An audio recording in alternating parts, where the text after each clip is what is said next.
something in my pocket. What could a vampire robot cat want from your pocket? There are gadgets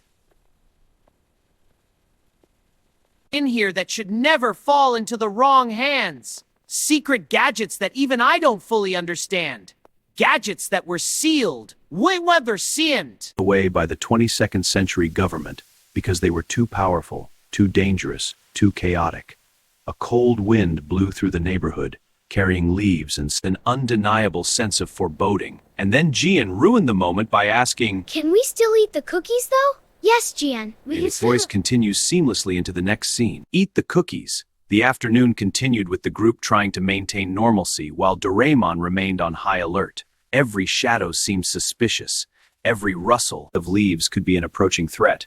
But Nobita, being Nobita, was more focused on his current problem. He had promised Shizuka a memorable adventure. Shizuka, I promised you an adventure, and I won't let you down. And so far, he had only delivered a garden rescue and an existential vampire threat. Doraemon, He whispered urgently. I need another gadget. Something to impress Shizuka! Nobita, there's a potential interdimensional vampire cat threat and you're worried about impressing a girl? Yes! Priorities, Doraemon! For a long moment, then shrugged. You know what? Fine. The vampire can wait. Love is eternal or whatever. He reached into his pocket with Secret gadget number 5, the Dream Paintbrush. The brush that emerged was magnificent. Its handle was carved from moonbeams, and its bristles were made from the whispers of sleeping artists. It glowed with colors that didn't exist in the waking world, swirling and mixing in impossible patterns. This brush can paint dreams into reality. Whatever you imagine as you paint, it will become real for exactly 1 hour. That's incredible! I sparkled. Can I try it? Nobita's heart soared. Here was his chance to share something magical with the girl he loved. Of course, Shizuka-chan! Here, let me show you! He took the brush with grand confidence, dipped it into the air, which somehow worked because dream magic, and began to paint. In his mind, he imagined a beautiful garden filled with flowers, a peaceful place where he and Shizuka could talk without interruption. What? Why is there a giant slice of pizza floating in the air? I was hungry when I started.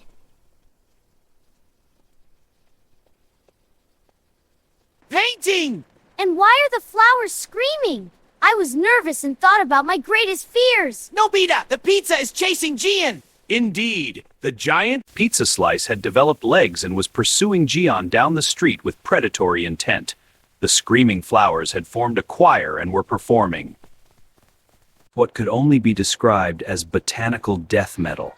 And in the center of it all, a peaceful garden bench sat completely normal, mocking Nobita's. I hate pizza! From now on, I only eat ramen!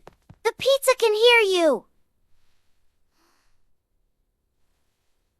That makes it angry! Pizza can't have feelings! Dream pizza can, GM! The chaos escalated beautifully! Sunio tried to hide from the screaming flowers.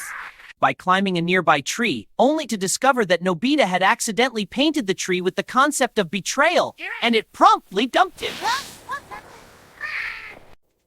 Excuse me, Mr. Pizza? Could you please stop chasing our...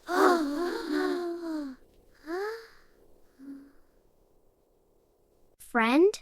The pizza slice paused, considered this request, and then opened a mouth that definitely hadn't been there before. Sorry, pretty lady, but I have...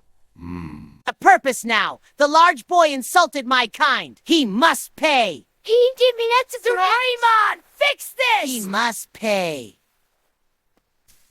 This is the funniest thing Nobita, what are you doing? Let me see! ever seen. Seen in centuries! You're from the 22nd century! Have some future maturity! Eventually, Doraemon composed himself enough to pull out another gadget.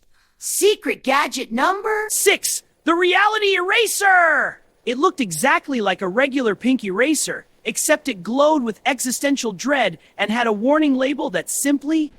Careful! I was just starting. No time for that. To enjoy existence, but was erased with one firm rub. The screaming flowers hit one final high note before being wiped from reality. The treacherous. The tree returned to being a normal, non-judgmental tree. Gian collapsed on the ground, panting heavily. I'm never eating anything Italian again. That seems extreme. The pizza had teeth, Sunio! Teeth! Teeth? That's impossible, Nobita. It's okay, Nobita. That was certainly memorable, Nobita-san. Just like you promised. Nobita wasn't sure if that was a compliment or not, but he decided to take it as one because his self-esteem couldn't handle the alternative. The sun was beginning to set over the neighborhood, painting the sky in Shades of orange and pink that would have been romantic if everyone wasn't still traumatized by sentient Italian food. The group had gathered in the empty lot, their usual hangout spot to recover and share in the collective processing of the day's events. It was then that darkness struck. Without warning, shadows began to pool in the center of the lot, swirling together like black water draining in reverse. The temperature dropped 10 degrees. The birds stopped singing. Even the wind held its breath. From the shadows emerged Doraki, the vampire robot cat. He was smaller than Doraemon, but everything about him screamed menace. His body was pure black with red circuit lines running like veins across his surface.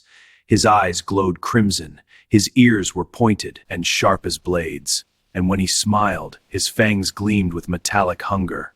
Doraemon, Doraki said, his voice a chorus of whispers. it's been a long time. Doraki, you're supposed to be imprisoned in the shadow dimension. Supposed.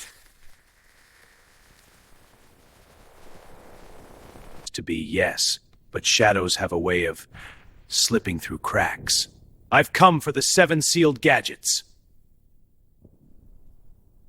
The ones hidden at the bottom of your pocket, the ones you were never supposed to have. Those gadgets are dangerous beyond measure. They're sealed. For a reason. Yes, and that reason is that the 22nd century government fears power. But I don't fear anything anymore. Spread, creeping across the ground like living things. Give me the gadgets, or I'll take them from your deactivated shell. Nobita, despite every instinct in his body screaming at him to run, took a step forward. His legs shook, his voice wavered, but he stood beside Doraemon anyway. You're not Taking anything from my friend. Ah! You, a human child.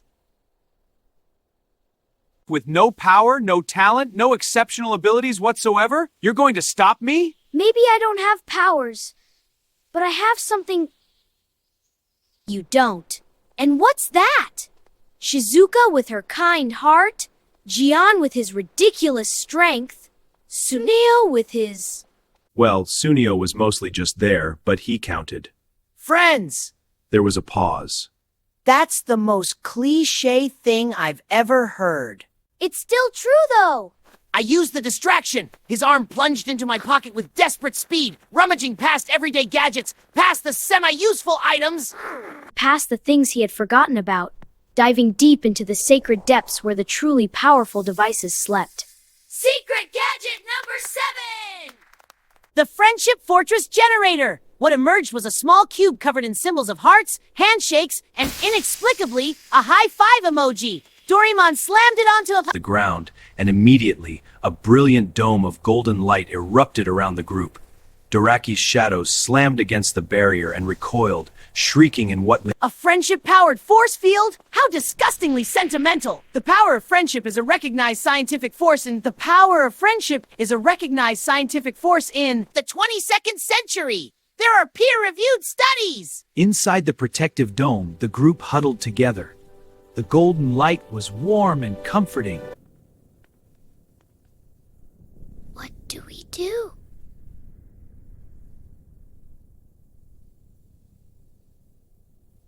We need to